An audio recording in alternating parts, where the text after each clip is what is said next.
Calvary స్వరము నీ కొరకే, కల్వరి స్వరము నీ కొరకే. ఎంత మంచి వాడవు, ఎంత గొప్ప దేవుడవు, ఎంత మంచి వాడవు, ఎంత గొప్ప దేవుడవు, నీకు సాటి ఎవ్వరు లేరయ్యా. దేవాది దేవుడవు, రాజాది రాజువు, నీవుంటే నాకు చాలయ్యా. దేవాది దేవుడవు, రాజాది రాజువు, నీవుంటే నాకు చాలయ్యా. యెహోవా యెహోవా యెహోవా నా కాపరి, యెహోవా యెహోవా యెహోవా నా ఊపిరి, యెహోవా యెహోవా యెహోవా నా కాపరి, యెహోవా యెహోవా యెహోవా నా ఊపిరి. ఎంత మంచి వాడవు, ఎంత గొప్ప దేవుడవు, ఎంత మంచి వాడవు, ఎంత గొప్ప దేవుడవు, నీకు సాటి ఎవ్వరు లేరయ్యా. దేవాది దేవుడవు, రాజాది రాజువు, నీవుంటే నాకు చాలయ్యా. దేవాది దేవుడవు, రాజాది రాజువు, నీవుంటే నాకు చాలయ్యా.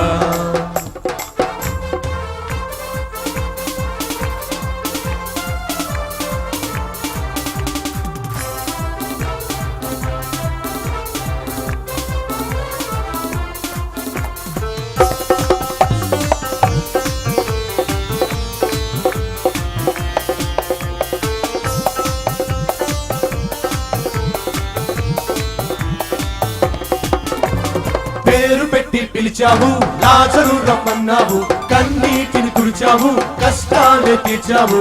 పేరు పెట్టి పిలిచావు, లాజరు రమ్మన్నావు, కన్నీటిని తుడిచావు, కష్టాలే తీర్చావు. నీ మాటలో గొప్ప శక్తి ఉందిలే, ఆ పిలుపు లాజరును లేపిందిలే. నీ మాటలో గొప్ప శక్తి ఉందిలే, ఆ పిలుపు లాజరును లేపిందిలే. నీలాంటి దేవుడు లోకాన లేడులే, నీలాంటి దేవుడు లోకాన లేడులే. యెహోవా యెహోవా యెహోవా నా కాపరి, యెహోవా యెహోవా యెహోవా నా ఊపిరి, యెహోవా యెహోవా యెహోవా నా కాపరి, యెహోవా యెహోవా యెహోవా నా ఊపిరి. ఎంత మంచి వాడవు, ఎంత గొప్ప దేవుడవు, ఎంత మంచి వాడవు, ఎంత గొప్ప దేవుడవు, నీకు సాటి ఎవ్వరు లేరయ్యా. దేవాది దేవుడవు, రాజాది రాజువు, నీవుంటే నాకు చాలయ్యా. దేవాది దేవుడవు, రాజాది రాజువు, నీవుంటే నాకు చాలయ్యా.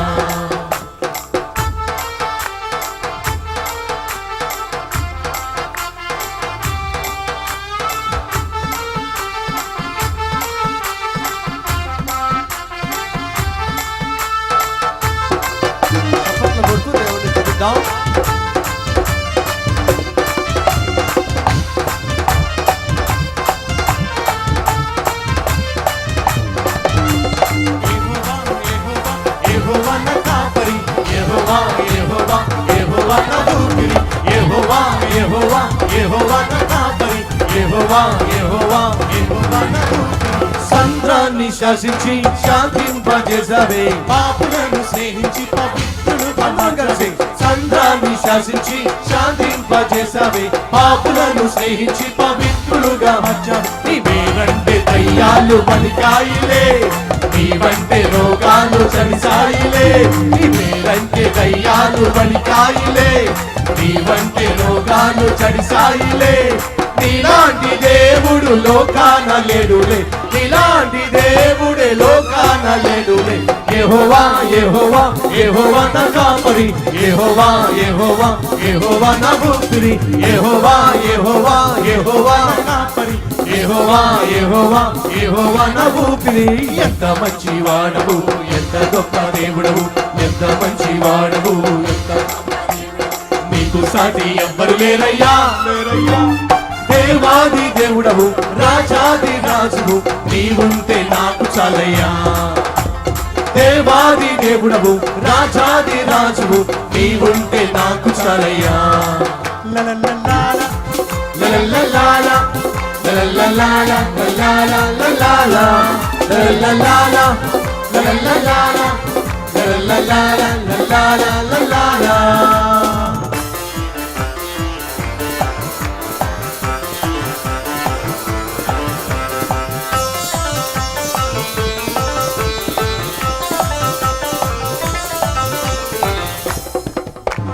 నశించిపోతున్న పాపాత్ములను పిలిచావే, బోధనెన్నో చేశావే. నశించిపోతున్న పాపాత్ములను పిలిచావే, నీతిగా జీవించే బోధనెన్నో చేశావే. కల్వరిలో నీ ప్రేమ చూపావులే, కలుషాత్ములెందరిలో మార్చావులే. కల్వరిలో నీ ప్రేమ చూపావులే, కలుషాత్ములెందరిలో మార్చావులే. నీలాంటి దేవుడు లోకాన లేడులే, నీలాంటి దేవుడే లోకాన లేడులే. యెహోవా యెహోవా యెహోవా నా కాపరి, యెహోవా యెహోవా యెహోవా నా ఊపిరి.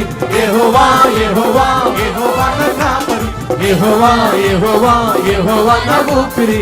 ఎంత మంచి వాడవు, ఎంత గొప్ప దేవుడవు, ఎంత మంచి వాడవు, ఎంత గొప్ప దేవుడవు. నీకు సాటి ఎవ్వరు లేరయ్యా. దేవాది దేవుడవు, రాజాది రాజువు, నీవుంటే నాకు చాలయ్యా. దేవాది దేవుడవు, రాజాది రాజువు, నీవుంటే నాకు చాలయ్యా. యెహోవా యెహోవా యెహోవా నా కాపరి, యెహోవా యెహోవా యెహోవా నా ఊపిరి. యెహోవా యెహోవా యెహోవా నా కాపరి, యెహోవా యెహోవా యెహోవా నా ఊపిరి. యెహోవా యెహోవా యెహోవా నా కాపరి, యెహోవా యెహోవా యెహోవా నా ఊపిరి. యెహోవా యెహోవా యెహోవా నా కాపరి, యెహోవా యెహోవా యెహోవా నా ఊపిరి. యెహోవా యెహోవా యెహోవా నా కాపరి, యెహోవా యెహోవా యెహోవా నా ఊపిరి. ఎంత మంచి వాడవు, ఎంత గొప్ప దేవుడవు, ఎంత మంచి వాడవు, ఎంత గొప్ప దేవుడవు. నీకు సాటి ఎవ్వరు లేరయ్యా. దేవాది దేవుడవు, రాజాది రాజువు, నీవుంటే నాకు చాలయ్యా. దేవాది దేవుడవు, రాజాది రాజువు, నీవుంటే నాకు చాలయ్యా. యేసుంటే యేసుంటే నాకు చాలయ్యా. యేసుంటే నాకు చాలయ్యా. నా యేసు యేసుంటే నాకు చాలయ్యా. నా యేసుంటే నాకు చాలయ్యా. నా యేసుంటే నాకు చాలయ్యా. నా యేసుంటే నాకు చాలయ్యా. నా యేసుంటే నాకు చాలయ్యా. నా యేసుంటే నాకు చాలయ్యా. కొరకే కల్వరి స్వరము నీ కొరకే. తప్పిపోయిన కుమారుడు వలె నువ్వు ప్రభు దగ్గరకు రావాలి.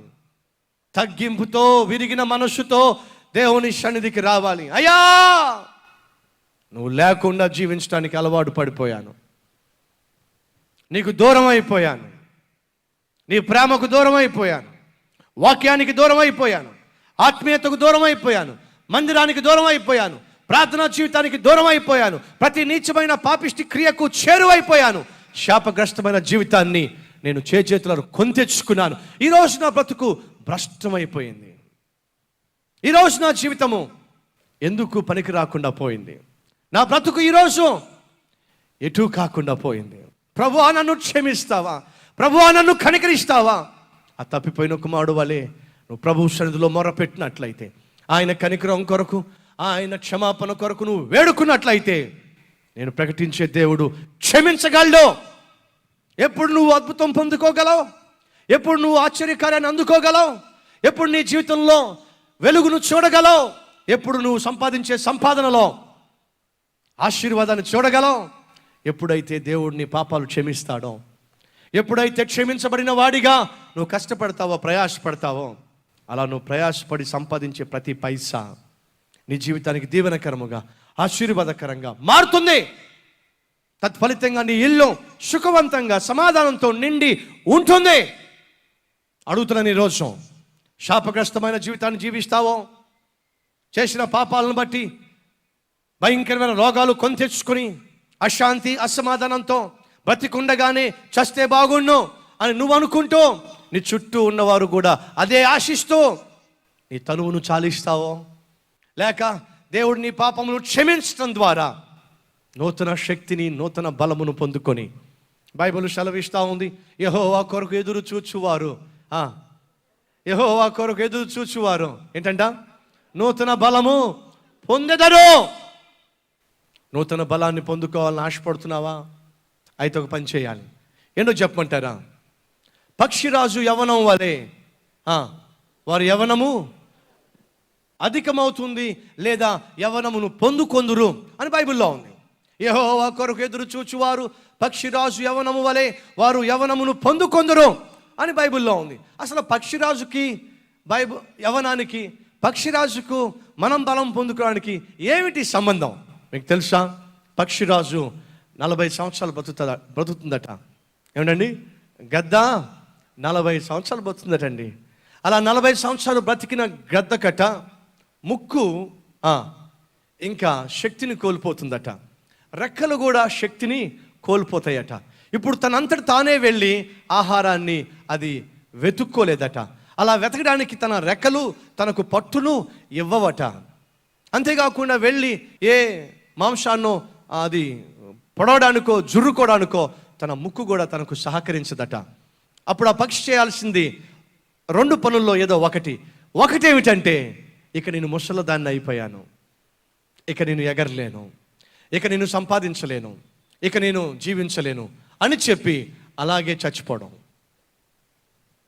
అలా కాకుండా నేను ఇదే స్థితిలో చావడానికి వీలు లేదో, ఇదే నీరసంలో ఇదే బలహీనతలో నేను మరణించడానికి వీలు లేదు, ఏమైనా సరే నేను మరలా బ్రతకాలి, మరలా శక్తిని పొందుకోవాలి, మరలా జీవించాలి అని చెప్పట ఆ గద్దట ఒంటరిగా ఒక కొండపైకో ఒక పర్వతం పైకి వెళ్ళిపోతుందట. ఒంటరిగా వెళ్ళి ఆ పర్వతం మీద ఆ కొండపైన తాను కలిగి ఉన్న ఆ పాత ముక్కు ఏమైతే ఉందో ఆ కలిగి ఉన్న ఆ పాత ముక్కునట వెళ్ళి రాతికేసి కొట్టుకుంటుందట. ఎందుకని? ఈ మొద్దు బారిపోయిన ముక్కు ఉన్నంతకాలం నేను దేన్ని కూడా పొడుచుకొని తినలేను, ఆహారం భుజించలేను, ఇదే నాకు అడ్డుబండగా ఉంటుంది అని చెప్పి ఆ ముక్కునట అది వెరక్కొట్టుకుంటుందట. అలా రాతి కొట్టుకుని తనకున్న ఆ ముక్కు మొత్తం ఇరిగిపోయేంత వరకు కొట్టి వెరక్కొట్టుకుంటుందట. అలా ఆ ముక్కును విరక్కొట్టుకోక మునుపు మరొక మంచి పని చేస్తుందట. అదేంటో తెలుసా? తాను కలిగి ఉన్న ఆ పాత ఈకలు ఉన్నారు చూసారా, ఆ ఫెదర్స్ ఉన్నాయి కదా, ఆ పాత ఈకలను ఆ ఫెదర్స్ని ఆ ముక్కుతో బలవంతంగా ఊడబెరుక్కుంటుందటండి. ఏ రెక్కలను? తన రెక్కల్ని, ఆ పాత రెక్కలు, శక్తి లేని రెక్కలను, లేదా ఆ శక్తి లేని ఈకలను, శక్తి లేని ఆ ఫెదర్స్ని ఆ గద్ద బలవంతంగా తన ముక్కుతో ఊడబిక్కుంటుందటండి. ఒక్క ఈక కూడా లేకుండా పూర్తిగా పీకేసుకుంటుందటండి. పూర్తిగా తాను బోడి చేసేసుకుంటుందటండి. మొత్తం పీకేసుకొని బోడి చేసేసుకుంటుంది. ఆ తర్వాత ఆ ముక్కును, ఆ బండబారిపోయిన ఆ ముక్కును రాతికేసి కొట్టుకొని అది పూర్తిగా ఇరిగిపోయేంత వరకు, ఊడిపోయేంత వరకు కొట్టి విరక్కొట్టేసుకుంటుంది. ఎగరడానికి ఇప్పుడేం లేవు, ఫెదర్స్ లేవు, ఈకలు లేవు, తినడానికి పొడుచుకుని తినడానికి ముక్కు లేదు. నిస్సహాయ స్థితిలో మరలా రెక్కలు, మరలా ఈకలు పుట్టేంత వరకు, మరలా పోయిన ముక్కు తిరిగి వచ్చేంత వరకు ఒంటరిగా ఆ కొండల మీదే అది జీవిస్తుందటండి. ఏ పాత ఈకలు ఊడిపోయినాయో అక్కడ స్లోగా క్రొత్త ఈకలు వస్తాయటండి. ఊడిపోయిన ముక్కు స్థానంలో మరలా క్రొత్త ముక్కు వస్తుందటండి.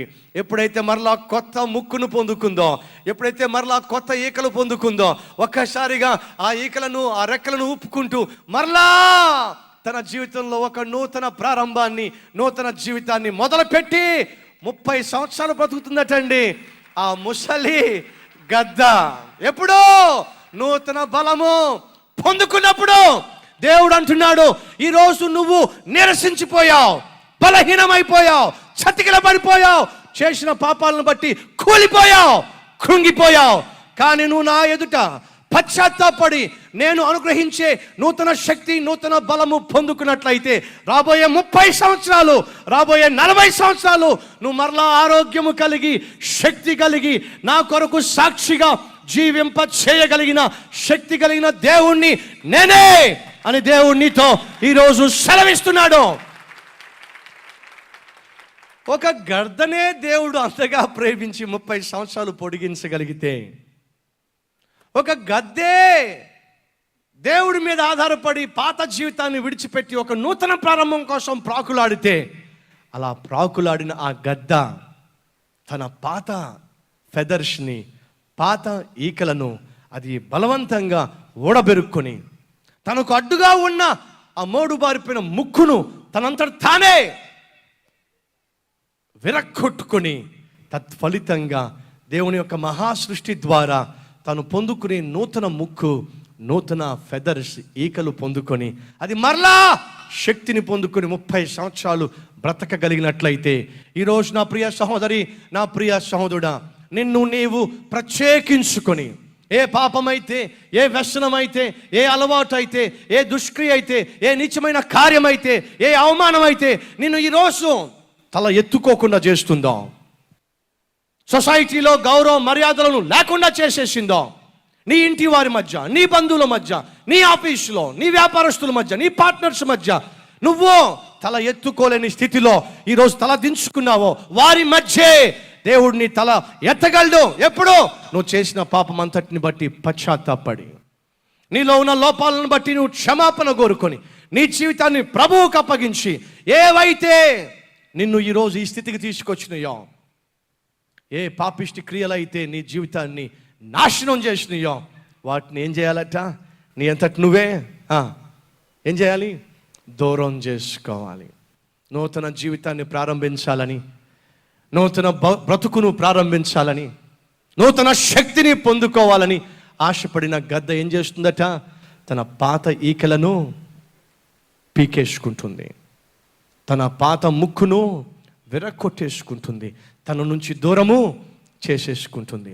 ఈరోజు ప్రభు అంటున్నాడు, అయ్యా నిన్ను దీవిస్తా, నీ జీవితంలో అద్భుతం చేస్తా, అమ్మా నీ కన్నీరు తుడుస్తా, నీ అవమానాన్ని కొట్టివేస్తా, నిందకు ప్రతిగా ఘనతను నీకు ఇస్తా. కానీ నువ్వు చేయాల్సింది ఒకటి ఉంది. ఏంటది? నీ పాత జీవితాన్ని సమాధి చేయి, నీ రోత జీవితాన్ని సమాధి చేయి, నీ నుంచి నీ పాత క్రియను, దుష్క్రియను దూరం చేసుకో. నీ జీవితాన్ని నేను దీవించబోతున్నాను, నీ బ్రతుకు నేను మార్చబోతున్నాను, నూతన పరచబోతున్నాను, నూతన కార్యము చేయబోతున్నాను. ఇదిగో నేను ఒక నూతన కార్యమును చేయబోతున్నాను. ఏంటో తెలుసా? యెషయా గ్రంథం 43వ అధ్యాయము 18వ వచనము చదువుతున్నాను, చూడండి. మునుపటి వాటిని జ్ఞాపకము చేసుకొనకుడే, పూర్వకాలపు సంగతులను తలంచుకొనకుడే. గత జీవితం గురించి ఆలోచించమాకండి, చేసిన పాపిష్టి క్రియల గురించి పదే పదే తలంచుకోమాకండి. Past is past. జరిగిందేదో జరిగిపోయింది, గతమేదో గతహ అయిపోయింది. ఇంకా వెనక్కి తిరిగి చూడమాకండి, పాత జీవితం వైపుకు వెళ్ళమాకండి, రోత జీవితాన్ని మరలా స్పర్శించమాకండి, మునుపటి సంగతులను జ్ఞాపకము చేసుకోమాకండి, పూర్వకాలపు సంగతులను తలంచుకొనకండి. ఎందుకని? ఇదిగో నేనొక నూతన క్రియను చేయబోతున్నాను. నా ప్రియ సహోదరి, నా ప్రియ సహోదరుడా, దేవుడు ఈరోజు నీతోనే చెప్తున్నాడు, నేను నీ జీవితంలో ఒక నూతన క్రియను చేయబోతున్నాను, నీ జీవితంలో ఒక నూతన కార్యాన్ని చేయబోతున్నాను. నీకు నేను ఒక నూతన ప్రారంభాన్ని, నూతన భవిష్యత్తును, నూతన బ్రతుకును ఇవ్వబోతున్నాను. అది ఈరోజే నీ జీవితంలో ఇప్పుడే చేయబోతున్నాను అంటూ దేవుడు అంటున్నాడు. నేను అరణ్యములో త్రోవ కలుగా చేయబోతున్నాను. ద్వారాలు మూసుకుపోయినాయా? అరణ్యంలో నీకే మార్గము కానరాదు, అరణ్యంలో ఎటు వెళ్ళాలో తెలియదు, ఏం చేయాలో తెలియదు, ఏమీ పాలు పోదు. అటువంటి జీవితం నువ్వు జీవిస్తున్నావా? ఏమీ పాలు పోని స్థితి, అడుగు ముందుకు వేయలేని పరిస్థితి, జవాబు కానరాని స్థితి, ఎడం వైపుకు వెళ్ళాలో కుడివైపుకు వెళ్ళాలో, ఏమి చేయాలో ఏది చేయకూడదో తెలియనటువంటి దుస్థితిలో ఈరోజు ఈ మాటలు వింటున్నావా? అయితే దేవుడు అంటున్నాడు, నీ బ్రతుకు అరణ్యంగా మారిపోయింది, అగోచరముగా మారిపోయింది, ఏం చేయాలో తెలియనటువంటి స్థితిలో నువ్వు కూరుకుపోయి ఉన్నావు అంటున్నాడు. నేను అరణ్యంలో ఉన్న నీ జీవితంలో మార్గాన్ని తెరవబోతున్నాను. మార్గాలు మూసుకుపోయినాయి అని అనుకుంటున్నావు కదో? నీ ఉద్యోగ విషయంలో మార్గాలు మూసుకుపోయిని అనుకుంటున్నావు కదా. నీ కుమార్తె లేక నీ కుమారుని యొక్క వివాహ విషయంలో మార్గాలు మూసుకుపోయిని అని అనుకుంటున్నావు కదా.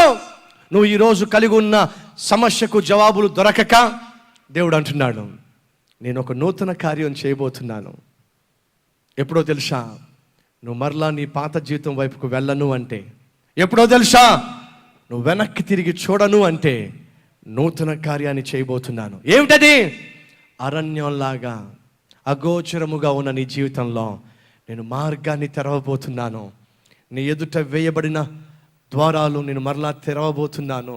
నీకు ముందుకు తీసుకుని వెళ్ళబోతున్నాను. అంతేకాదు, ఎడారిలాగా ఏ మాత్రము పచ్చదనము లేని, ఏ మాత్రము ఫలములు లేని, ఏ మాత్రము ఆశీర్వాదము లేని, ఏ మాత్రము సుఖము సంతోషము లేని నీ జీవితంలో దేవుడు అంటున్నాడు, ఏమన్నా చూడండి, ఎడారిలా ఉన్న నీ జీవితములో నదులు ఏంటంట? సెలయేరు కాదు. ఏమిటంట? ఒక చిన్న నీటి ఊట కాదు. దేవుడు అంటున్నాడు, ఎడారిలా ఉంది కదా నీ జీవితం, ఎండిపోయింది కదా, ఎండిన మావులే కదా నీ బ్రతుకు, ఎటు చూసినా నీకు జవాబు దొరకటం లేదు కదా, బ్రతకడానికి ఆధారము కనిపించటం లేదు కదా, పూట గడవడానికి ఆధారము కనిపించటం లేదు కదా, ఉద్యోగం చేయడానికి అవకాశము నీకు దొరకడం లేదు కదా, ఈరోజు దిక్కుమాలిన స్థితిలో నువ్వు ఉన్నావు కదా. దేవుడు అంటున్నాడు, నీ పాత జీవితాన్ని, రోత జీవితాన్ని నువ్వు విడిచిపెట్టి నేను ఇచ్చే క్షమాపణ నువ్వు పొందుకున్నట్లయితే ఎడారిలో నీ కొరకు సెలయేర్లు ప్రవహింప చేస్తాను. నీకున్న దాహాన్ని తీరుస్తాను. నీ జీవితాన్ని ఫలభరితంగా మారుస్తాను. ఈరోజు దేవుడు నీతో ఇంత స్పష్టంగా మాట్లాడుతూ ఉండగా, ఈరోజు దేవుడు నీతోనే నీ జీవితాన్నే మార్చడానికి, నూతన పరచడానికి, ఎడారిలో సెలయేర్లు ప్రవహింప చేయడానికి దేవుడు ఇష్టపడుతూ ఉండగా, ఎందుకని? నీ జీవితంలో ఉన్న పాత స్థితిని, రోత స్థితిని ఈరోజు విడిచిపెట్టి, ఏవైతే నీకు బరువుగా భారంగా ఉన్నాయో, అందుకే యేసయ్య అన్నాడు, ప్రయాసపడి భారము మోయుచున్న, పాప భారము మోయుచున్న సమస్త జనులారా నా దగ్గరికి రండయ్యా, నేను మీకు విశ్రాంతిని ఇస్తాను. ఎలా? నువ్వు కలిగిన పాప భారాన్ని తొలగించటం ద్వారా. ఈరోజు దేవుడు అంటున్నాడు, నీ పాప భారాన్ని తొలగిస్తాను, నీ జీవితాన్ని వెలిగిస్తాను. చీకటిమయమైపోయిన, అంధకారమైపోయిన నీ బ్రతుకును, నీ కుటుంబాన్ని వెలిగిస్తాను. వస్తావా నా దగ్గరకు? నేను సంపూర్తిగా నూతన పరుస్తాను. నా పని అయిపోయింది అనుకుంటున్నావు, నాకు ఇంకా మంచి గతి లేదనుకుంటున్నావు, నాకు ఇంకా మంచి భవిష్యత్తు రాదనుకుంటున్నావు, నిరాశలో నిస్పృహలో కూరుకుపోయావు. దేవుడు అంటున్నాడు, నువ్వు అనుకుంటున్నావు కానీ నేనేమనుకుంటాను కూడా నువ్వు వినో. మునపటి సంగతులను జ్ఞాపకం చేసుకోకుండా పాత రోత జీవితాన్ని నువ్వు సంపూర్తిగా విడిచిపెట్టి నేను అనుగ్రహించే క్షమాపణ నువ్వు పొందుకోగలిగినట్లయితే, నేను నీ జీవితంలో, ఎడారిగా ఉన్న నీ జీవితంలో, అరణ్యముగా ఉన్న నీ జీవితంలో మార్గాన్ని చూపిస్తా. ఎడారిగా ఉన్న నీ బ్రతుకులో సెలయేర్లు, నదులు ప్రవహింప చేస్తా. నీ జీవితాన్ని ఆశీర్వదిస్తా, వెలిగిస్తా, వెలుగుమయంగా మార్చేస్తా, దీవిస్తా, దీవెనకరముగా చేస్తా. నీ జీవితాన్ని నాకు అప్పగిస్తావా? నీ పాత రోత జీవితాన్ని నా చేతుల్లో పెడతావా? క్షమిస్తాను. క్షమించడం మాత్రమే కాదు, ఏ రీతిగా దావీదును క్షమించి ఓ చక్కని బహుమానాన్ని సొలొమోను ఇచ్చానో, ఏ రీతిగా తప్పిపోయిన కుమారుడు క్షమించబడి తను పోగొట్టుకున్నంత మరలా తిరిగి పొందుకున్నాడో, ఏ రీతిగా గద్ద తను పోగొట్టుకున్న శక్తి అంతటిని తను వేరుపరుచుకోవడం ద్వారా, పాత జీవితంలో ఉన్న నమూనాలన్నింటినీ కూడా దూరం చేసుకోవడం ద్వారా అది ఎలా నూతనపరచబడిందో, అలా నీ జీవితంలో కూడా ఈ లోక సంబంధమైన వాటిని నీవు తొలగించుకోవడం నీకు చేతనైతే, పాప సంబంధమైన వాటిని తొలగించుకోవడం నీకు చేతనైనట్లయితే, శరీర ఈచ్ఛలతో కూడిన క్రియలను తొలగించుకోవడం నీకు చేతనైనట్లయితే, దేవుడు అంటున్నాడు, నీ జీవితాన్ని నూతన పరుస్తాను, నూతన ప్రారంభాన్ని నీకు ఇస్తాను, నూతన భవిష్యత్తుని ఇస్తాను. రాబోయే 30, 40, 50, 60 ఇయర్స్ నువ్వు మరలా చక్కగా ఉన్నతమైన స్థితిలో ఎగిరే విధంగా, నివసించే విధంగా, సంచరించే విధంగా నిన్ను చేస్తాను అని దేవుడు నీతో చెప్తూ ఉండగా, ఎందుకని మనపూర్వకంగా నువ్వు ప్రభు సన్నిధికి వచ్చి నీ పాపములు ఒప్పుకొని వాటన్నిటినీ ప్రభు సన్నిధిలో చెప్పుకొని ప్రభు అనుగ్రహించే నూతన హృదయాన్ని, నూతన ప్రారంభాన్ని, నూతన జీవితాన్ని స్వతంత్రించుకోకూడదు. Let us pray. ప్రార్థన చేద్దాం. ప్రతి ఒక్కరూ తలలు వంచండి.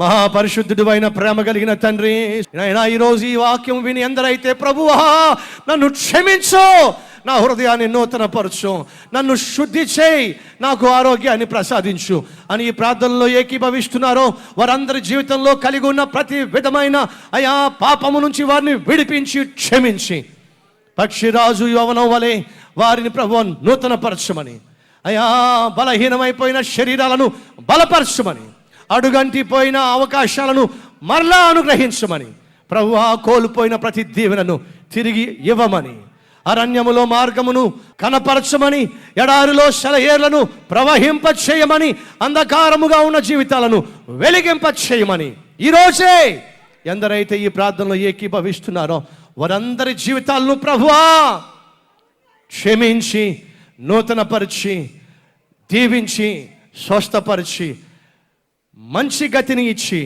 నీ కొరకు సాక్షులుగా నిలబెట్టుకోమని యేసయ్య పేరట వేడుకొనుచున్నాను తండ్రి. ఆమేన్.